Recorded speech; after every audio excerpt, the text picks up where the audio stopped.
Isn't this gorgeous? If you can, try to imagine the same room with plain white walls. It's amazing the difference that paint can make. Oh, you thought this was wallpaper, didn't you? Believe me, this really is paint, and I'm excited to share with you what you can do to transform the walls in your home. I'm Regina, president of Uniquely Touched Custom Wall Designs, and I'm glad you're here. Look at the richness in the color. This was painted several years ago and looks like it was painted yesterday. The majority of our finishes are actually scrubbable. With so many paint colors to choose from, your walls become custom instantly. How many of you have spent endless hours searching wallpaper books to find just the right look and color scheme? When the time comes to make a change, paint is easier than paper. With so many color combinations, possibilities become uniquely unlimited.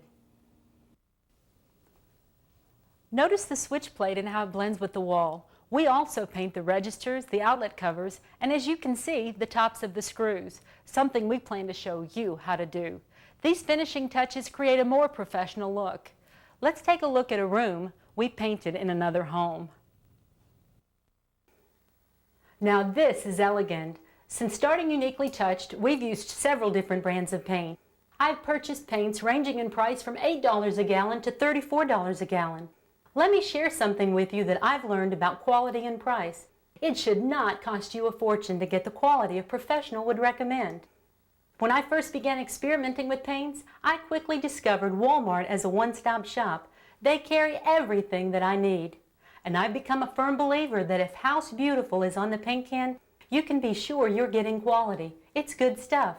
A little later, we'll go into Walmart and I'll show you where to find the many quality products that we use. And the best part is, many prices are well below even contractor discounts.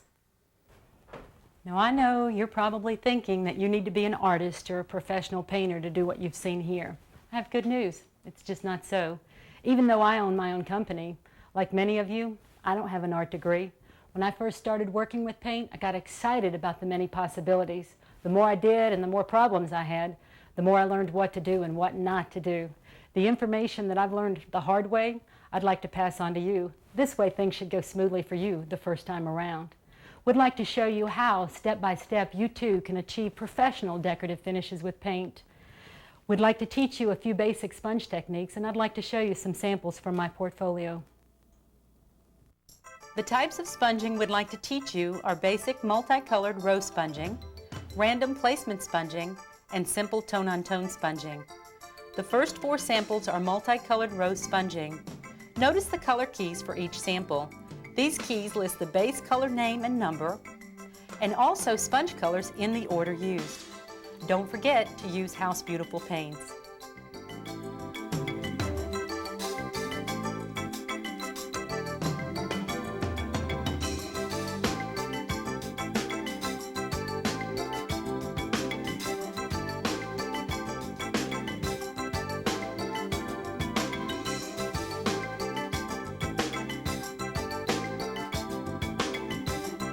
Random placement sponging,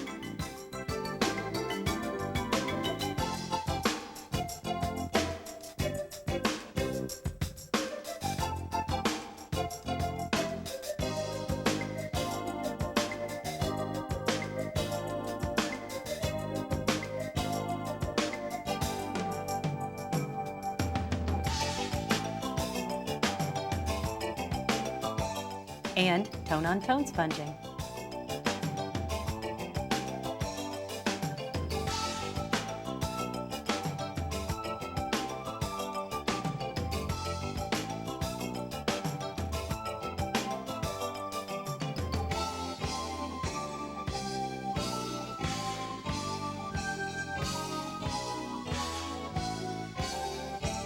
All of these were created using a natural sea sponge. I'm sure you like what you've seen, and I know you're here because you want to try it, so let's go. This is Kathy and Jeff, and they're joining us. Now that you've seen just a few of the possibilities available using a natural sea sponge and paint, just imagine what you can do. Come on, let's go inside Walmart.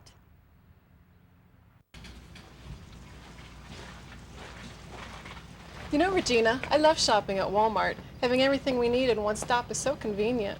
You're right, Kathy, and it saves us time. Before we get into sponging, there's one very important step that we need to cover, and that's preparing your walls and putting on the base coat. Jeff, that's your department, so I'll let you take it from here. We need to get our supplies, so let's go to the paint department. I need this House Beautiful painting kit. It has our pan, roller, and roller cover, and even the brush I need. I can't forget the drop cloths. Let me grab the spackling compound so I can cover any flaws on the walls. Putty knife, sandpaper, masking tape. I can't forget the most important thing, the paint. If you need to paint your ceiling, remember to pick up a gallon of the House Beautiful Ceiling White. And don't forget, the ceiling gets painted first. You won't have to be concerned with the trim or the cut-in. You can just cut in and roll the ceiling. One coat of the House Beautiful Ceiling White should clean it up nicely. Again, I recommend using House Beautiful Ceiling White. It's a flat paint that will help hide any flaws.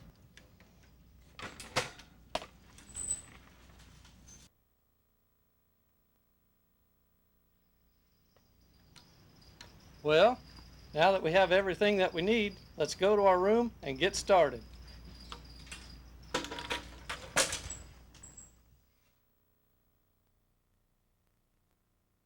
Now that we're here in the room, don't forget to use drop cloths to protect the flooring underneath you. Inspect your walls by looking for indentations that need to be filled with spackling compound. Holes where nails or picture hangers previously were are areas you might want to fill. When filling holes, I recommend a lightweight, quick-dry spackling for small areas. Rubbing your hand over the wall will help you locate possible problem areas. Any raised areas, however, can usually be sanded off. After you sand the patch smooth, don't forget to wipe down your walls and baseboards to remove all sanding particles. You don't want that ending up in your paint. Use masking tape to protect baseboards and trim in your room. When Regina first introduced me to House Beautiful paints, I was skeptical, but I must say that this paint is more than I ever imagined it could be, and I will recommend it any day. It goes on smoothly and provides the quality that Regina demands. Cut-in or trimming the room can be simple if you don't hurry yourself. Don't forget to cut in your corners. They are too hard to cover completely with a roller. Be sure you paint out from the corners far enough. If you roll too close to the corner, it will scrape the paint off the opposite wall. Don't forget to put on 2 coats. Cut-in should happen twice before rolling the wall. If you're like me and you can't cut in with the brush quite as well as Jeff can, I'd like to suggest that you use this trimmer, which we also picked up at Walmart. Instead of using the instructions on the back of the package and dipping in the paint, I suggest that you use your brush and just paint downward against the nap to get the paint on the edger. You want to put it on nice and thick, and you want to make sure that you have full coverage. Once the paint is on the edger, and it's not necessary to coat the entire thing, then you'll just go up to where the corner and the ceiling meet, and you'll press in with the edger and let the wheels touch the ceiling. You'll roll across until you feel that the paint is being extended from the pad. There's also an attachment for baseboards. Just place the edger on top of the baseboard and slide it across. When you begin to roll, you want to have your roller completely covered with paint. Begin by painting a W on the wall. And work the paint out from there so that the paint spreads evenly. Keep your roller wet with paint. You don't want to use too much pressure as you roll. That tends to leave streaks on the wall and will leave your paint coverage too light. Always check for drips or runs on previously painted areas. If found, lightly roll out the drip before you re-wet your roller. Remove the masking tape quickly and carefully as possible. Don't wait for the wall to completely dry. Make sure baseboards and trim are cleaned properly. Allow your base coat to dry overnight before attempting to paint your decorative finish on top. This is absolutely necessary to ensure that no problems will be encountered when masking on the walls as you work your finish. Make sure you have approximately a half a gallon of base color to work with when doing artwork. The base color is also used to paint switch plates, outlet covers, registers, and screws.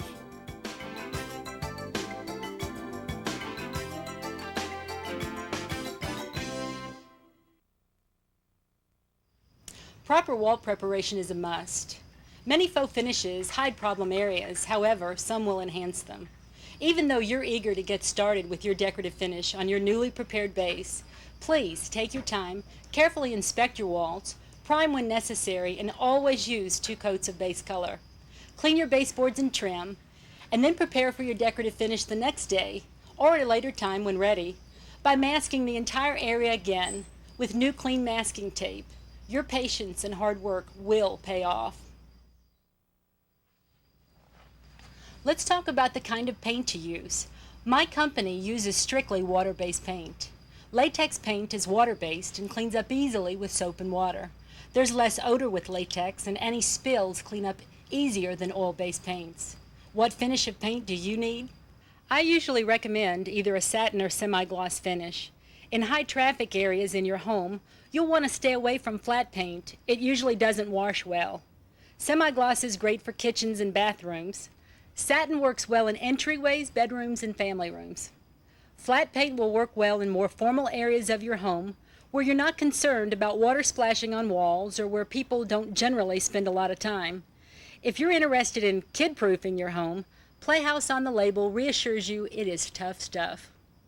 I'd like to emphasize again that if House Beautiful is on the can, you can be sure you're getting quality. It really is good stuff, and I can honestly say I don't know if I'll ever pay $20 or more for a gallon of paint, knowing that I can get this kind of quality here for much less. Regina, I have the pillow sham and pillowcase from the comforter set that the homeowner chose from the Walmart Home Furnishings department. We'll need it to match the colors. You're right, Kathy, thanks. Since we've already chosen our base and Jeff has prepared the walls, we'll need our sponge colors. What do you think of these? Those look great. It looks like these 2 will work well over our base. I think that'll create a softer finish. And softer is the look that we desire to achieve. Once you've chosen the colors you desire to use, experiment with the order of color. When choosing your colors, tone-on-tone combinations work well, especially if you want a subtle finish with low contrast. Monochromatic color schemes using whites and neutrals keep you within the same color family and work well to help you avoid problems with color.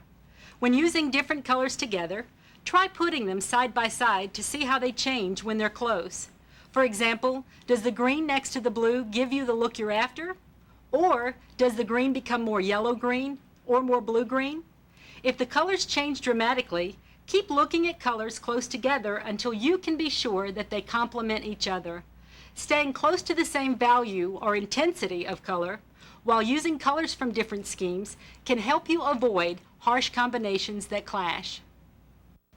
Now that your base is painted and you're ready to start sponging, let's cover the materials you need and where they can be found. Let's make a list as we go so nothing is forgotten. Hey, I think you should know that Walmart didn't approach Uniquely Touched and ask us to promote items they sell. I went to them because I'm excited about what I've found in many different departments here over the years that have made my job easier as I've worked to master over 30 different painted wall finishes. With so many people desiring to learn these techniques and few professionals sharing their trade secrets that could make the difference, I felt it was time someone shared with homeowners what they could do to enhance the walls in their home using the quality products that everyone desires, yet at a fraction of the cost. There are 3 types of natural sea sponges that are most commonly used for sponge painting: the wool sponge, the grass sponge, and the yellow sponge. I've found that the wool and grass sponges work better for our finishes. There is a top and a bottom side to sponges. The bottom is where the sponge was attached to the ocean floor. The top is where the creative pattern for sponging is found. When looking for the right sponge to use, try to stay away from pre-cut, partial pieces of sponge that have little texture, as they're more difficult to work with. Look for full, round sponges that will fit comfortably in the palm of your hand. These are usually 5 to 6 inches in diameter. Also, stay away from sponges that have too many holes in them, since the holes will appear in your sponge pattern. Over the years of shopping here in Walmart, I've gone on my sponge search in paint and hardware, health and beauty, and also in the craft department. The primer that we use on our switch plates, outlet covers, registers, and tops of the screws is found in hardware and paint and is the House Beautiful brand. However, Kills also works well. Whiter is better for all masking tapes used. Our masking tapes are in hardware and paint.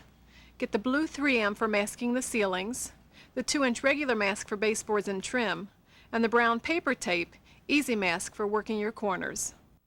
These finishing brushes are used for final touches.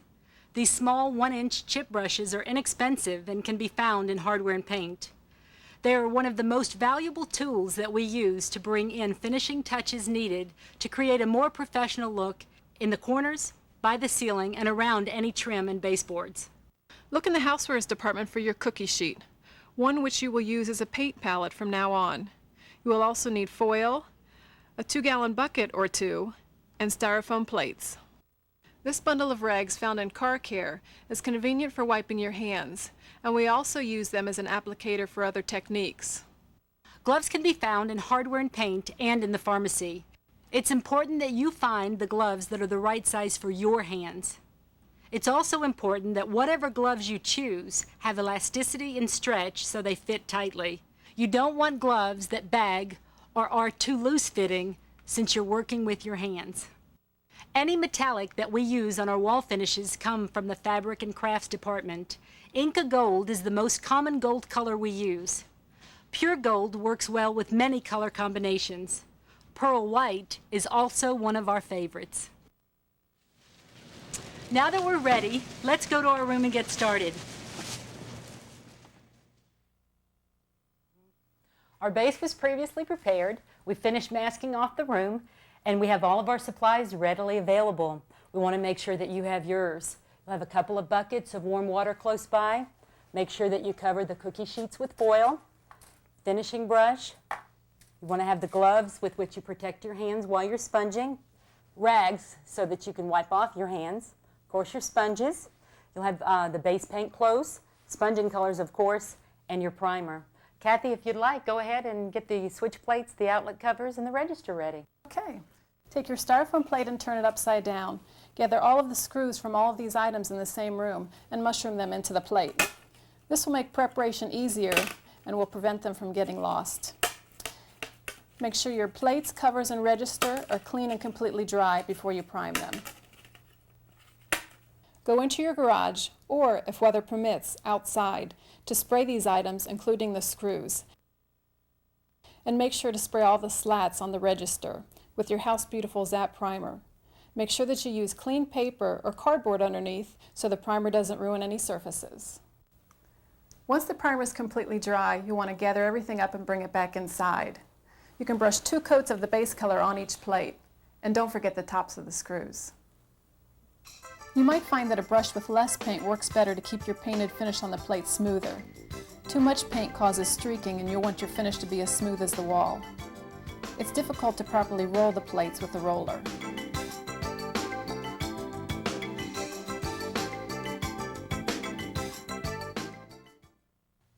Now that we're ready to begin sponging, you'll notice that I put paint on one side of our palette. Make sure that you dip the sponge into the water, wring it out tight so that it's just damp. I've done this so that we can dip into the paint, and I've left the other area open so that we can dab off any excess paint. I'd like to encourage you to view the demonstration portion of this tape in its entirety before you start on your walls. You'll want to put 2 coats of the base color on cardboard so you can practice with the different order of color and also lighter or heavier applications with the sponge. This is lighter.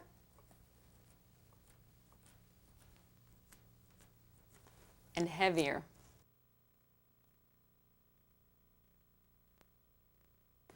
We did a sample of the look that we would like to achieve in this room. Well, our room's ready, and I'm sure you're excited about getting started.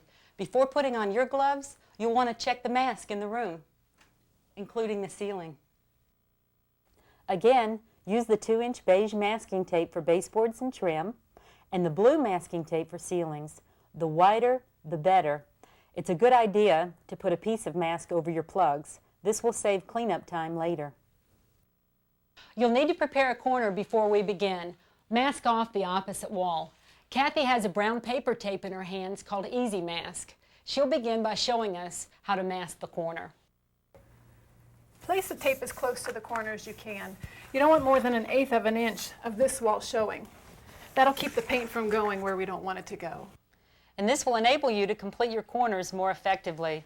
Knowing how to properly work your corners is an important part of acquiring a more professional look. The first technique we want to show you is multicolored row sponging. The first color will follow a horizontal pattern. The second color, a vertical pattern. And if you have a third color going on your wall, it also follows a horizontal pattern. Once you prepare your paint palette, you'll put the damp sponge in the paint and dab off the excess. Now begin where the ceiling and corner meet. You'll never want to work yourself into a corner or tight area. This will help you avoid smudges or problem areas. Concentrate on holding the sponge the same way, using the same pressure each time you touch the wall. This is where prior practice comes in handy. Keep your pattern flowing horizontally. Areas that are too spaced out need to be filled in. When you realize that you've pressed too hard and have a heavy area, leave it. It can be fixed later. Leave problem areas until the first color is finished on a wall or in the entire room. To prepare your finishing brush for trimming the ceiling and the corners, you'll want to spread the bristles as far apart as possible before dipping it in the paint. Put your brush in the paint and then dab it hard on the palette to keep the bristles spread apart. Use your finishing brush in corners, along the ceiling and baseboards, and inside register slats as needed. If you forget, when the tape comes down, you'll notice obvious problem areas. Without using the finishing brush, you cannot achieve a crisp, clean edge. Finish the entire wall. Change the corner tape and work on the adjoining wall. Again, begin where the ceiling and corner meet.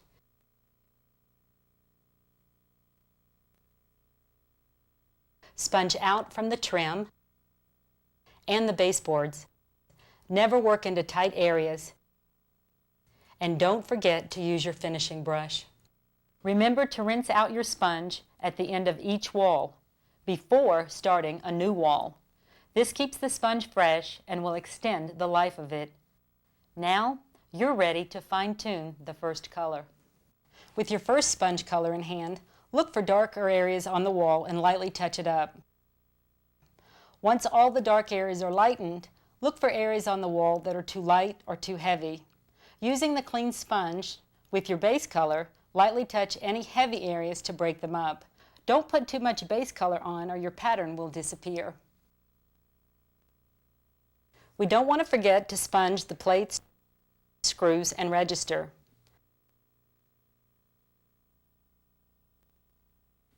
Now we're ready to begin the second color.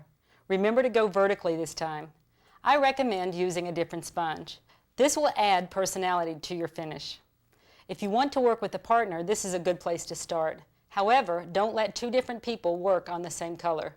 Kathy will demonstrate the second color. The second color is a shade lighter than the base. It is a little hard to see when it is first sponged on, but it will dry darker.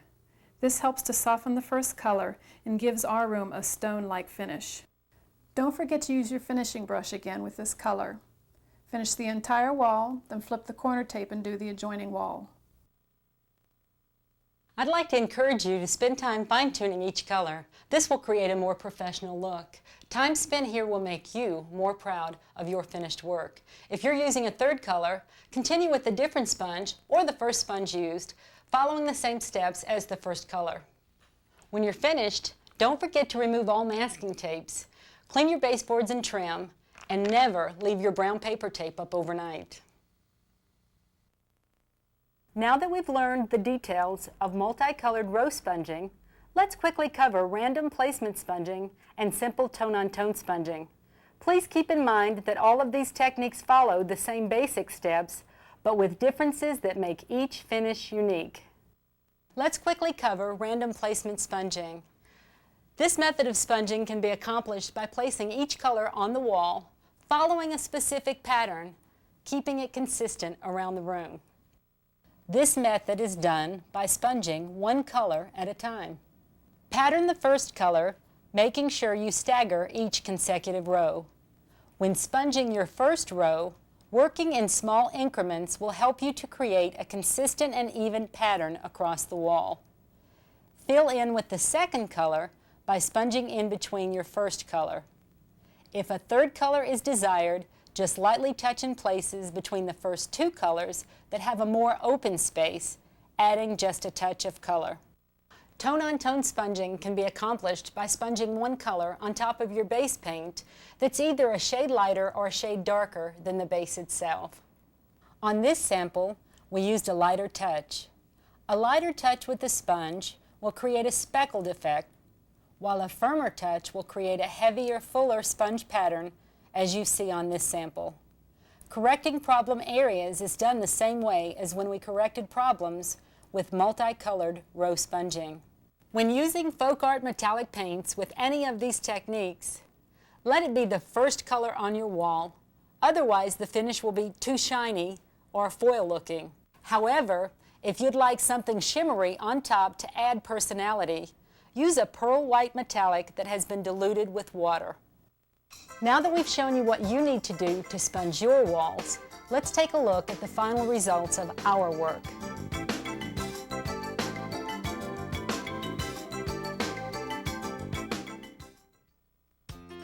Isn't it amazing that what you just saw was paint and not wallpaper? Now look at these walls. Isn't this rag technique beautiful? You'll be surprised at the many different things you can paint with. The paint you see here costs less than $13 a gallon. This work was done several years ago. This tape was designed to just touch on the basics of proper wall preparation and to introduce you to simple sponging. Thank you for allowing us to come into your home. I wish you the best on your unique finish.